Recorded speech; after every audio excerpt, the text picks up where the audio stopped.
Hello Faris, ഇന്ന് what I ഈറ്റിൻ്റെ day ആണ് കേട്ടോ. അപ്പോൾ രാവിലെ തന്നെ മുട്ടകൾ പുഴുങ്ങി കഴിക്കുകയാണ് ഗൈസ്.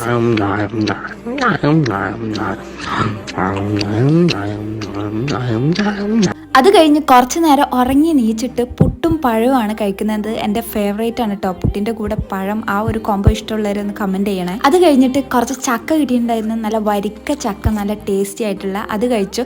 അത് കഴിഞ്ഞ് ഞാനും ഹസ്ബൻഡും ഒന്ന് പുറത്ത് പോയിട്ടുണ്ടായിരുന്നു. സാധനങ്ങൾ വാങ്ങി വരുന്ന വഴിക്ക് ചായക്കട കണ്ടപ്പോൾ തുടങ്ങി എൻ്റെ വിശപ്പ്. അവിടെ നിന്ന് ഒരു കോഫിയും കട്ട്ലേറ്റും കഴിച്ചു. പുറത്തുനിന്ന് ഫുഡ് കഴിക്കുമ്പോൾ സൂക്ഷ്മമായിട്ട് ചുറ്റുമുള്ളതൊക്കെ നിരീക്ഷിച്ചിട്ട് ഭക്ഷണം കഴിക്കുക എന്നുള്ളത് എൻ്റെ ഒരു ഹോബിയാണ് ഗൈസ്. അത് കഴിഞ്ഞിട്ട് ഒരു കല്യാണം ഉണ്ടായിരുന്നു. ആ കല്യാണത്തിന് പോയിട്ട് കുറച്ച് മന്തിയും ബിരിയാണിയും കഴിച്ചു. പിന്നെ ഞങ്ങൾ പുതുക്കത്തിന് പോയിട്ടുണ്ടായിരുന്നു. ചിലർ തേടി പോകുക എന്ന് പറയും, പെണ്ണിനെ കൊണ്ടുവരാൻ പോകുന്നത്. അവിടെ നല്ല അടിപൊളി ഫുഡ് ഉണ്ടായിരുന്നു. അത് കഴിഞ്ഞ് വീട്ടിലെത്തിയതിന് ശേഷം കുറച്ച് ചെറുപയറിൽ പഞ്ചസാര ഇട്ട് അങ്ങോട്ട് കഴിച്ചു, ആ ഒരു ഗ്യാപ്പ് ഫില്ല് ചെയ്യാൻ വേണ്ടിയിട്ട്. അത് കഴിഞ്ഞ് രാത്രി മുട്ടയപ്പം കഴിച്ചിട്ടാണ് കിടന്നുറങ്ങിയത്. ഇനി നാളെ കാണാം ഗൈസ്.